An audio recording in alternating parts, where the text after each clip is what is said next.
সুপ্রভাত সকল বন্ধুকে আমার ইউটিউব চ্যানেলে স্বাগত। তো বিশেষ একটি বিষয় জানানোর জন্য আজকের এই ভিডিও। আমরা বর্তমানে মোবাইল ব্যবহার করে না এরকম মানুষ খুঁজে পাওয়া খুব দুষ্কর। এই মোবাইল ফোনে আমরা আবার বিভিন্ন সামাজিক মাধ্যম ব্যবহার করে থাকি, যেমন ইনস্টাগ্রাম বা ফেসবুক।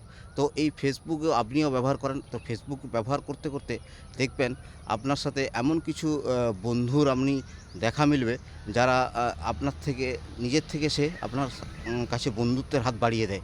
তো সেই বন্ধু আস্তে আস্তে আপনার সাথে নিবিড় সম্পর্ক তৈরি করতে থাকে। তো আপনাকে বুঝতে হবে সে আসল বন্ধু কি না। তো কিভাবে বুঝবেন?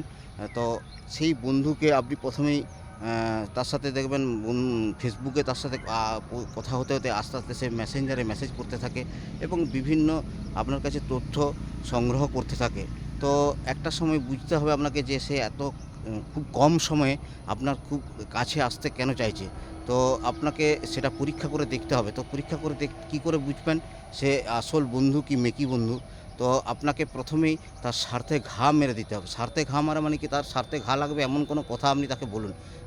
যদি দেখেন স্বার্থে ঘা মারার পর তার রূপ এবং রং কিছুই পরিবর্তন হচ্ছে না, তবে বুঝবেন সে কিন্তু আসল বন্ধু। সে কিন্তু আপনার কাছ থেকে দূরে সরবে না। কিন্তু কোনো কারণবশত স্বার্থে ঘা মারার পর দেখবেন সে আস্তে আস্তে আপনার কাছ থেকে দূরত্ব তৈরি করছে, সে দূরে সরে যাচ্ছে, তবে বুঝবেন সে কিন্তু মেকি বন্ধু। তো এরকম আপনার আছে যে এমন বন্ধু যে আপনার কাছ থেকে তথ্যগুলো সংগ্রহ করে সে নিজে কোনো পেজ বা গ্রুপ চালাচ্ছে। তো সেই সাবধান থাকবেন। আপনি সাধারণত সামাজিক মাধ্যম ব্যবহার করার সময় অবশ্যই আপনাকে সাবধানে সামাজিক মাধ্যম ব্যবহার করা উচিত। তো এই বিষয়টি জানানোর জন্য আজকের এই ভিডিও। তো আপনি পরিশেষে আমি একটি আপনাদের কাছে অনুরোধ করছি যে আমার যদি চ্যানেলটিকে সাবস্ক্রাইব করে না থাকেন তাহলে অবশ্যই আমার চ্যানেলটিকে সাবস্ক্রাইব করে দেবেন।